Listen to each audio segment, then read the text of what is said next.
I posted on Reddit asking how to break up with my boyfriend without him finding out I cheated. I planned to keep part of the car he bought me, but I left my laptop at his place and he saw the post. Now I have no idea what to do. I guess for you to understand everything, I have to tell you about Raphael.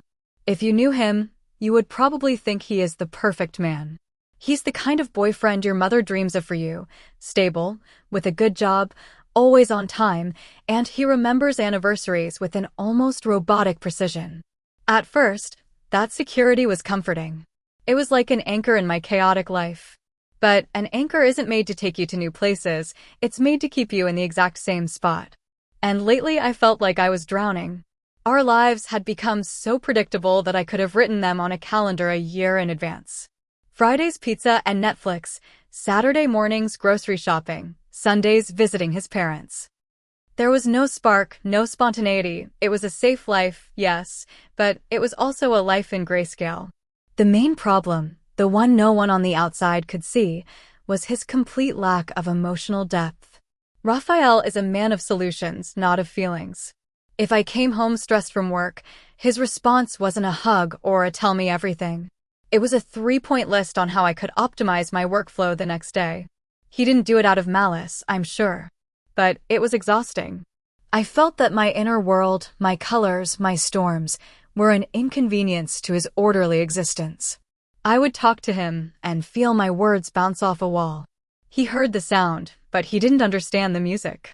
And I, who live for music, was withering in that silence. Then the car arrived, a shiny black SUV with that intoxicating new car smell. It was his big project for the last year.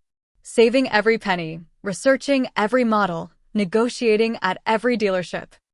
He was proud and I was proud for him too at first. We used it for everything and it became a kind of symbol of our future. But here's the detail he seems to forget. While he was saving money, I was investing something else. I invested my time, my emotional support, the nights I stayed home with him instead of going out with my friends so he wouldn't spend, the hours I spent listening to him complain about his boss so he could stay in that job that allowed him to save. My contribution can't be measured on a bank statement, but it is just as real. That idea began to grow in me. If this relationship ended, what would I be left with? He would have his savings, his apartment, his new car, and I would have the memories of having been his personal cheerleader, his unpaid therapist.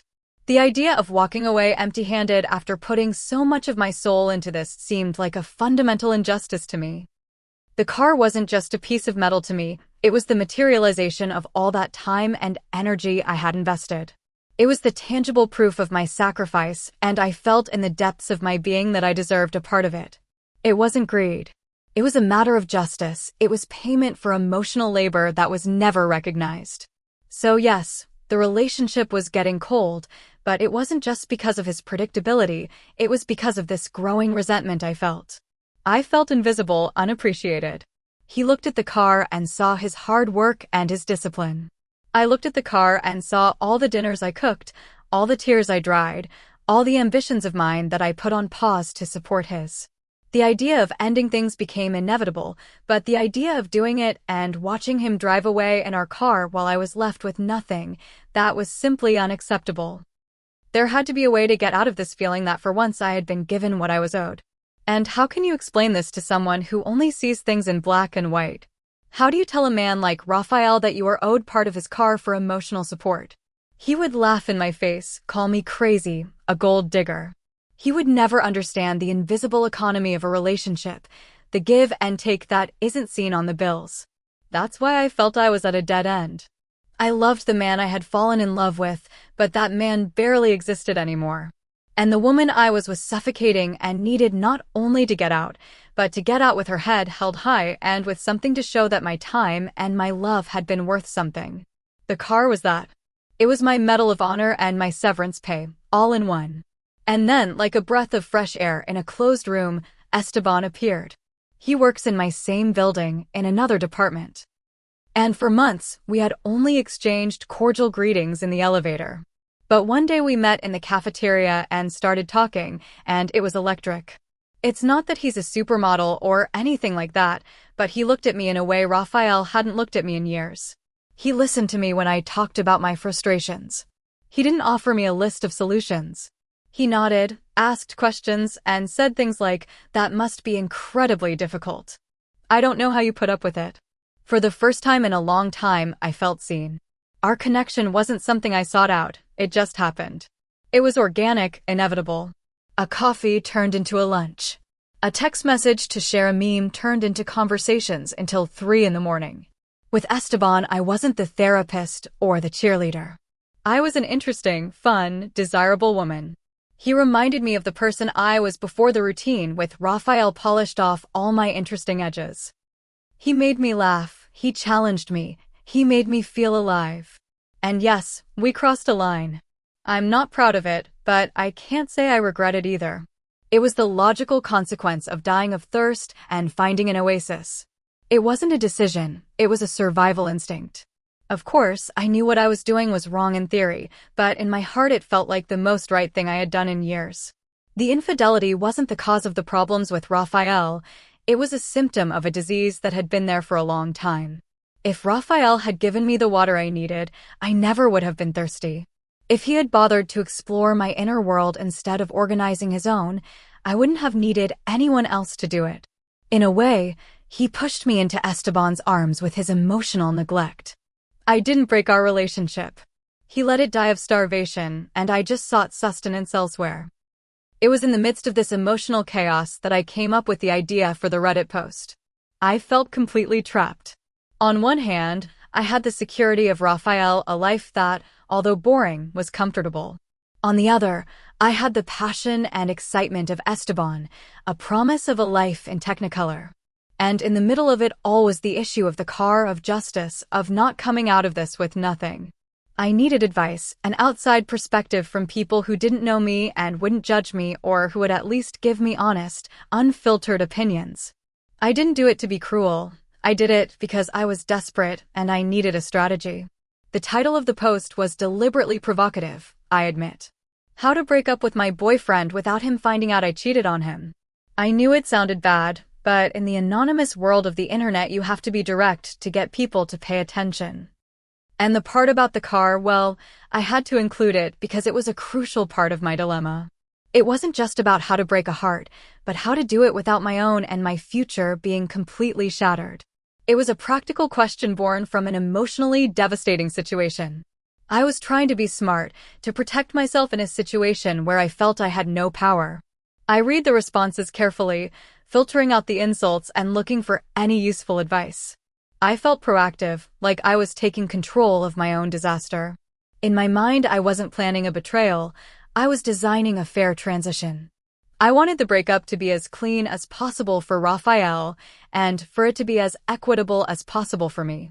I genuinely believed it was possible to achieve both if I played my cards right. I didn't see myself as the villain, I saw myself as a smart, cornered woman trying to find the best possible way out for everyone, although, of course, prioritizing my own survival a little. Is that a crime? The afternoon everything blew up was so normal it hurts to remember. We were at his house preparing a quiet dinner. I had brought my laptop because I had to finish some urgent work things, a little white lie so I could chat with Esteban without raising suspicion. While Rafael was in the kitchen, I was sitting on the sofa with the laptop on my lap, immersed in my double life. I had the Reddit tab open, rereading some of the advice I had been given, feeling a mixture of guilt and validation. It was like looking at an escape map while the jailer hummed a song in the next room. The air smelled of garlic and the tomato sauce Rafael was preparing. The television was on a news channel, a background murmur that made everything feel domestic. Safe.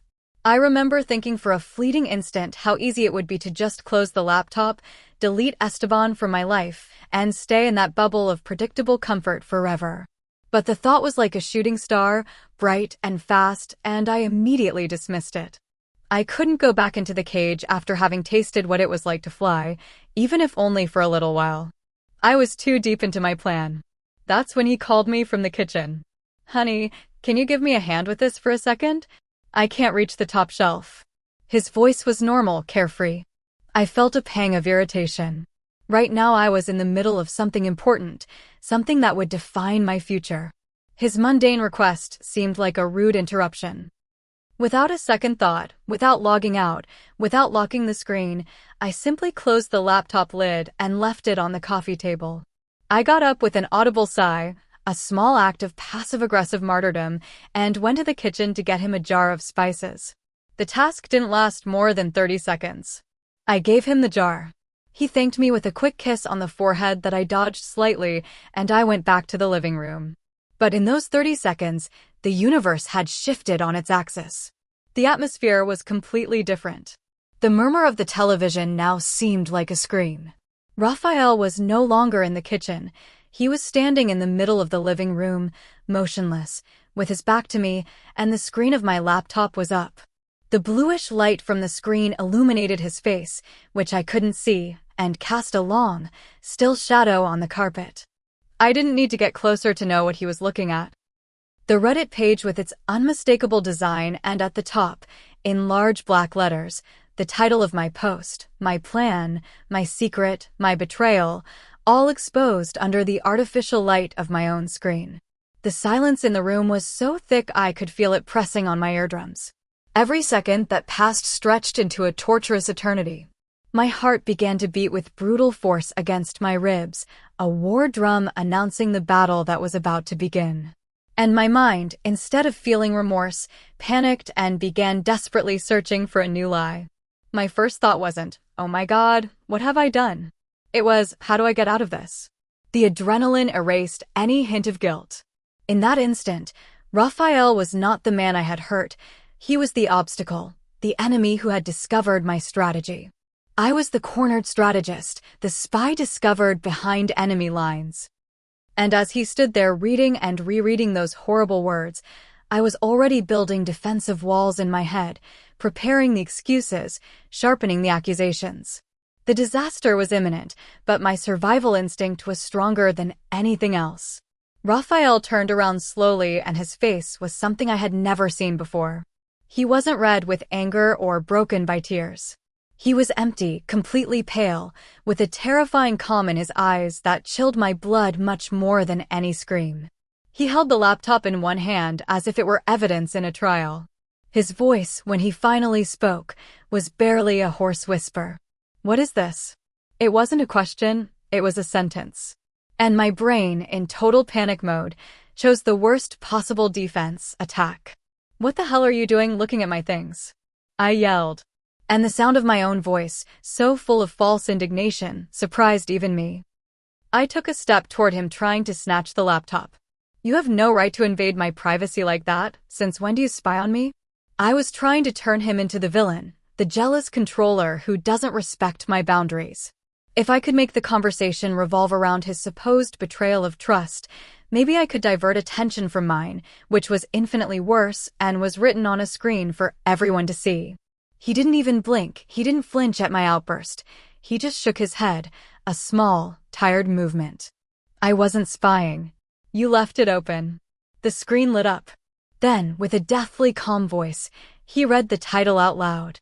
"I made a post on Reddit asking how to break up with my boyfriend without him finding out I cheated on him. The idea was to keep part of the car he bought." Hearing those words come out of his mouth was like being physically struck. They sounded 1,000 times more sordid and calculating than they did in my head. For a second, I felt a wave of shame so intense it almost choked me, but I pushed it away. Survival came first. "For God's sake, Raphael, it's just the internet." I laughed, a sharp, fake sound.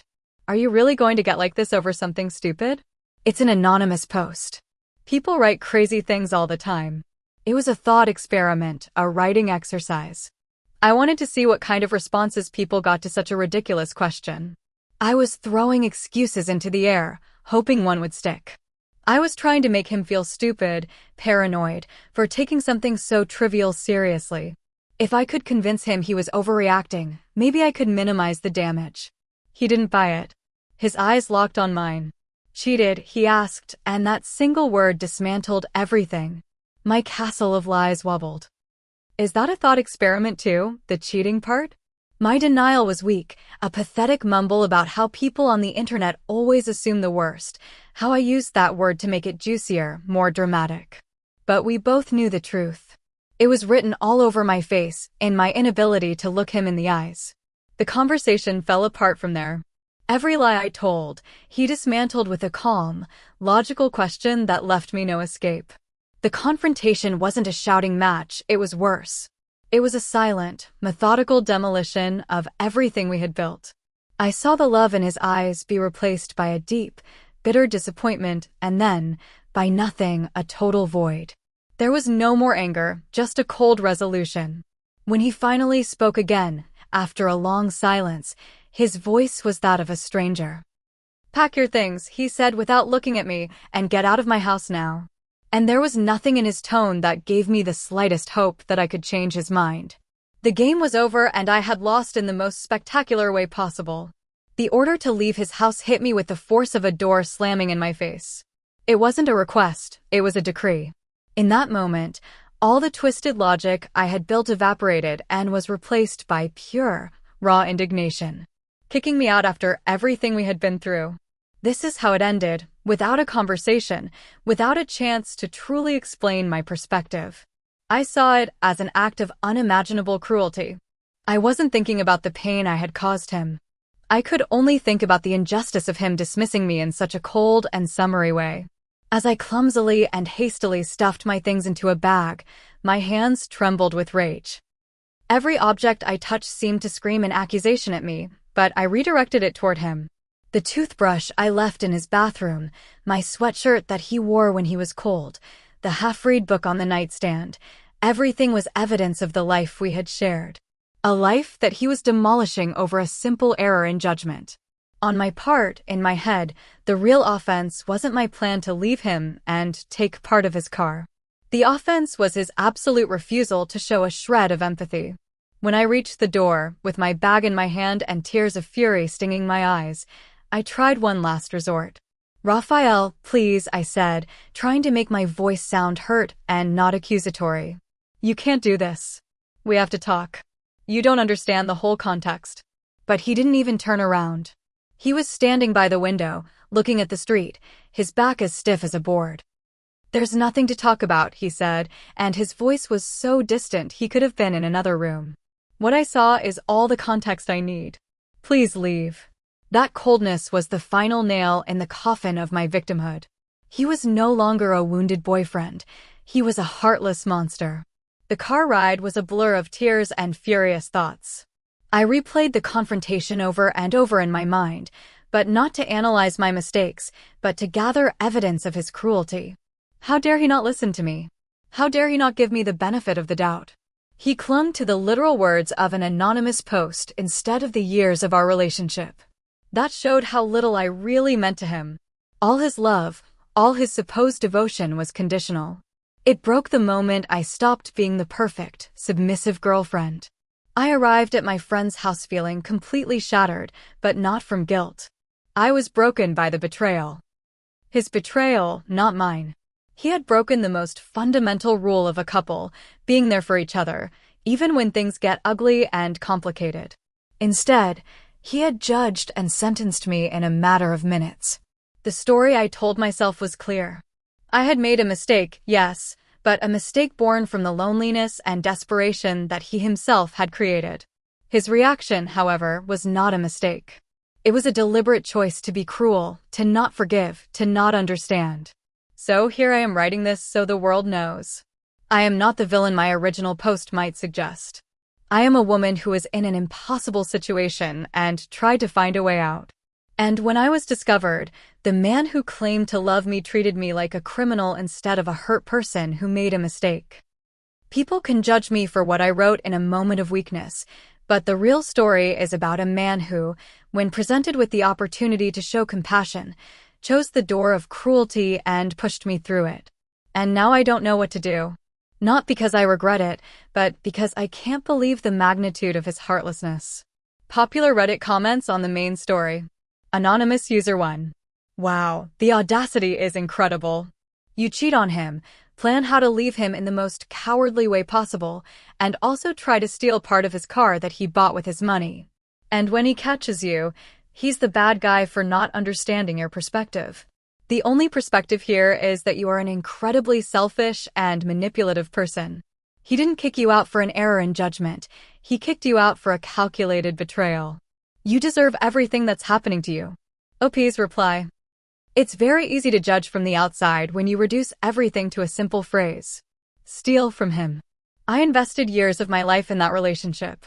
My support allowed him to get that car. Does that count for nothing? My time and my emotional energy have no value.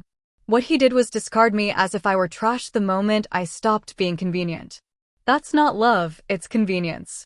You clearly don't understand the complexity of the situation. Anonymous user 2. The mental gymnastics you do to paint yourself as the victim is Olympic level. He pushed me into another's arms because of his emotional neglect.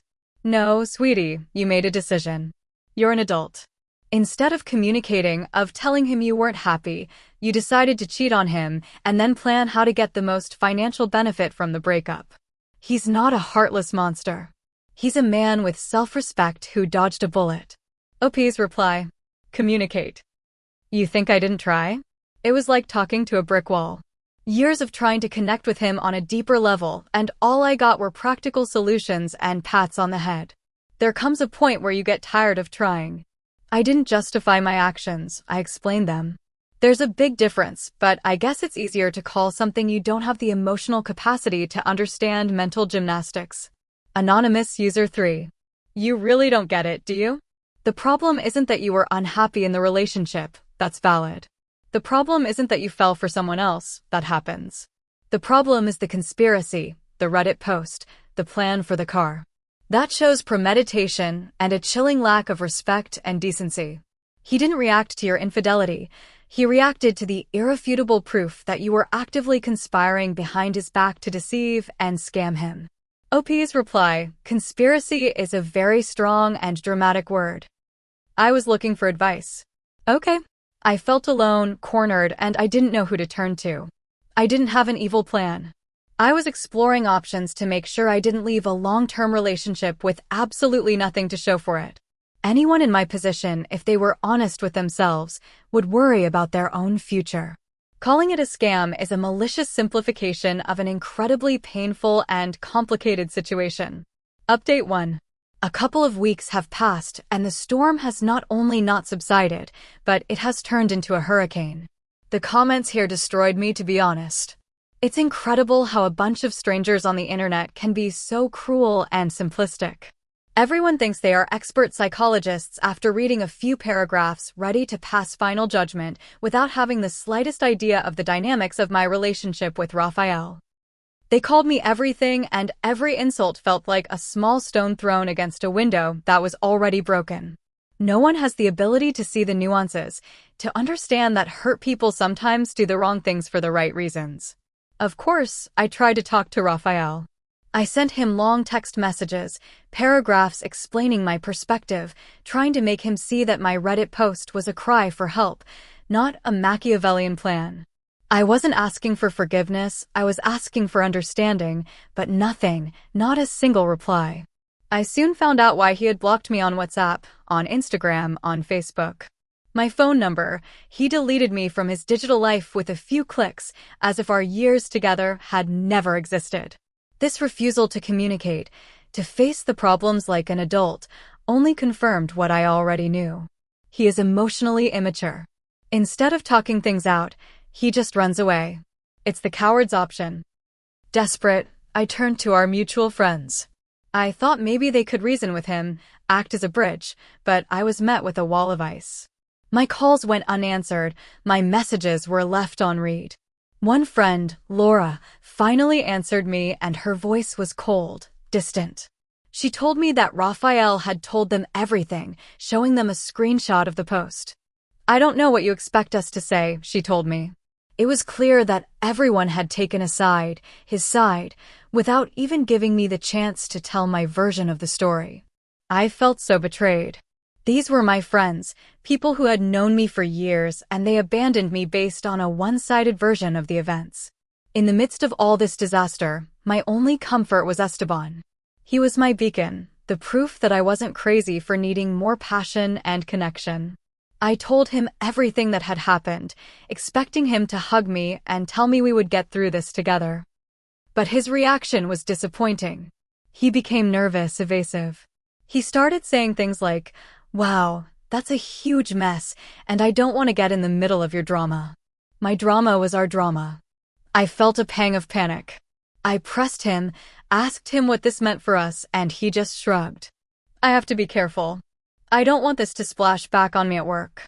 His cowardice was a slap in the face, but even then I justified it. Rafael is a stable and respected man. Of course Esteban would feel intimidated. He's scared.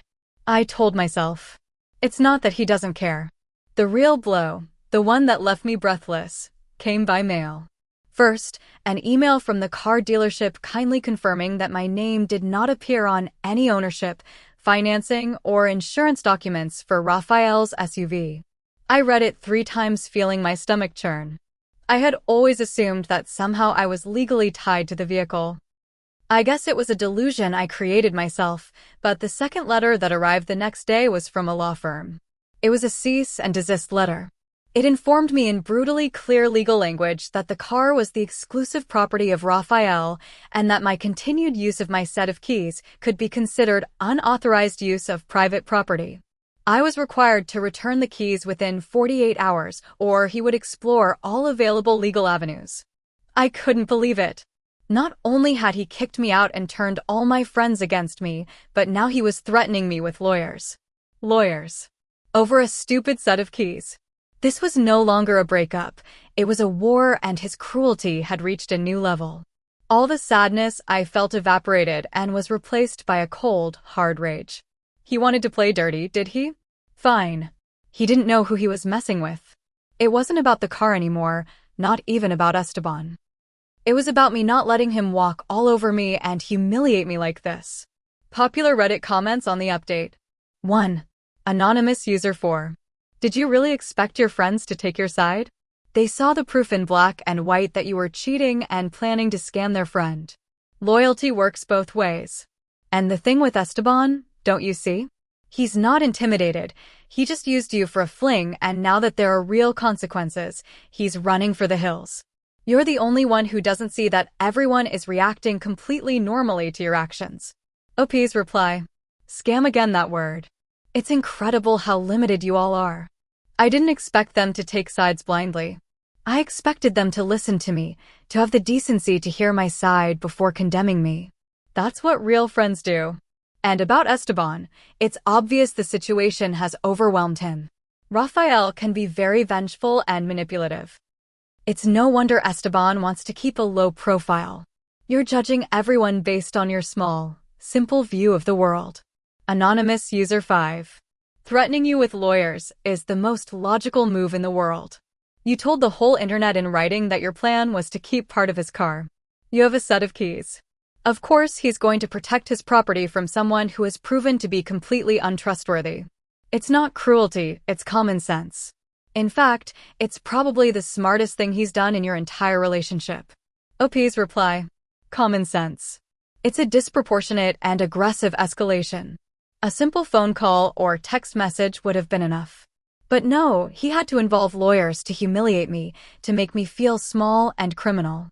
It's a power move designed to scare me. It shows he never cared about me. He only cared about being in control, and clearly he's lost it, and that's why he's reacting in this pathetic way. Anonymous User 6. Girl, denial is a river in Egypt. Your boyfriend blocks you. Your friends turn their backs on you. Your lover avoids you like the plague, and your ex sends you a legal letter. The common denominator in all these situations is you. At some point you have to stop blaming everyone for reacting to your decisions and start looking in the mirror. OP's reply. And what am I supposed to see in the mirror? A person who felt lonely and unappreciated for years. Someone who sought a connection because hers had died? Someone who is afraid of leaving a relationship with nothing? Yes, that's what I see. I see a human being, not the monster you all want me to be. The common denominator. It's not me. It's the overreaction and lack of compassion from everyone else. Final update. In the end, I had no choice but to return the keys. My attempt to hold on to them as a last bit of dignity vanished in the face of the cold, hard threat of legal action. I couldn't afford a lawyer. The handover was the most humiliating experience of my life. Raphael refused to see me. Of course. He sent his best friend David to meet me in a supermarket parking lot as if it were some kind of clandestine contraband exchange. David, who used to laugh at my jokes and tell me I was the best thing that had ever happened to Raphael, wouldn't even look me in the eye. He approached, held out his hand, and I dropped the keys into his palm. The jingle of the metal was the saddest, most final sound I have ever heard. Thanks, he said with the same emotion one would speak to an ATM, and left. I stood there alone, in the middle of a sea of cars, feeling like a complete nobody. After that humiliation, I decided I needed answers, not from Raphael, who had already proven to be a lost cause, but from Esteban. His evasion was no longer justifiable. If I was going through this hell, partly because of him, the least I deserved was a face-to-face conversation. I cornered him near the coffee machine at work, determined not to let him escape. I demanded an explanation. I told him it wasn't fair for him to wash his hands of everything when he was a fundamental part of the equation. He turned pale, started stammering excuses about pressure and work. And that's when it happened. One of my colleagues, Clara, approached us with a radiant smile. "Ah, there you are, my love," she said to Esteban, giving him a kiss, and then she turned to me and showed me her left hand. A diamond ring sparkled under the fluorescent office light. "Isn't it beautiful?" Esteban finally asked me last weekend. "We're getting married in the spring." The world stopped. I looked at the ring, then at Clara's smiling face, and then at Esteban's face of absolute panic. Engaged. They were getting married. This whole time, while he was whispering in my ear that I was a breath of fresh air, and that he understood my soul, he was engaged to another woman. I wasn't his soulmate, I wasn't his passionate escape. I was the other woman, a diversion, a dirty secret. And in that instant the floor disappeared from under my feet. The pain was so sharp, so physical, that I had to lean against the wall to keep from falling. It was all a lie. Every word, every touch, every whispered promise. And then, in the midst of the fog of shock and betrayal, something clicked. A piece of the puzzle I didn't know was missing snapped into place, and suddenly everything made sense. The complete picture appeared, clear and terrible. And in that picture, I was not the villain. Of course not. How could I be? I had been the victim all along, just of the wrong man. My brain, desperate to find an anchor in this sea of chaos, found the perfect scapegoat. It wasn't me who broke my relationship with Raphael, it was Esteban. He had manipulated me, seduced me with his false understanding and empty promises. He entangled me in his web of deceit. This revelation flooded me with a strange sense of relief. The guilt that had been crushing me in the back of my conscience evaporated, replaced by a righteous and purifying anger. My infidelity wasn't a conscious choice, it was the direct result of the manipulation of an emotional predator. He saw my vulnerability, my unhappiness with Raphael, and exploited it for his own selfish benefit. He confused me, made me doubt everything, led me to sabotage the only stable thing I had in my life. The Reddit post, the car plan, they weren't the ideas of a greedy person, they were the desperate acts of someone whose emotional stability had been systematically destroyed. My final narrative, the truth I now embrace, is this. I am a victim. I was deceived, used, and discarded by an unscrupulous man.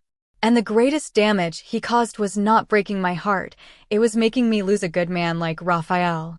I now see Raphael not as the boring, emotionally distant man I thought he was, but as the anchor of stability that I foolishly let a monster make me release. My mistake was not being unfaithful or writing that post. My mistake was trusting the wrong person. And now I have lost everything because of Esteban, and I hope that people, now that they know the full story, can finally give me the sympathy I deserve for having been so tragically deceived. Popular Reddit comments on the final update. Anonymous User 7. This is unbelievable. You get caught, you face the consequences, you find out your affair was with an even bigger liar than you. And somehow that absolves you of everything. Esteban is a scumbag, no doubt, but his actions don't erase yours. You went ahead with the infidelity. You wrote the Reddit post. You planned to keep the car. You are Esteban's victim. Yes, but Raphael is still your victim. You can't use one's betrayal to erase your own. OP's reply. I'm not erasing anything. I'm contextualizing. Do you really think I would have done any of that if I hadn't been under the influence of an expert manipulator? He poisoned my mind against Raphael. He made me believe I deserved more. My actions didn't happen in a vacuum. They were the result of psychological manipulation. It's easy for you to separate things, but when you're inside, everything is entangled. He is the root cause of this whole mess. Anonymous user. 8. Congratulations. You've completed the circle of no accountability. You started by blaming Raphael for being boring. Now you're blaming Esteban for being a predator. At no point in this entire saga have you said the words, I made a mistake and I take responsibility. It's always someone else's fault. Raphael dodged a bullet and Esteban and his fiancée deserve each other. You're left alone, which is perhaps the only fair outcome of all this. OP's reply. I said my mistake was trusting the wrong person. That's taking responsibility for my bad choice, but I'm not going to take responsibility for the actions of a pathological liar who deceived me. Why should I? You people have such a simplistic view of blame. Not everything is black and white. I was a victim in this situation, and the fact that you can't see it only shows your lack of empathy. Anonymous user 9. The sympathy you deserve. Let me clarify it for you. I feel sympathy for Raphael, who loved a woman who betrayed him in the worst possible way. I feel a little sympathy for Esteban's fiancée, who is going to marry a cheater. For you, I feel no sympathy. Being cheated on doesn't make you a good person, it just makes you a cheater who also got cheated on. I hope this serves as a lesson for you, although honestly, from the way you write, I doubt you'll learn anything. OP's reply. I see. So because I made a mistake, I don't deserve any compassion for being brutally deceived and manipulated. Interesting logic. I guess in your perfect world, people don't make mistakes while being victimized. It must be nice to live in such a simple fantasy. I live in the real world where things are complicated and painful. And yes, I think I deserve some compassion, but clearly I've come to the wrong place to look for it.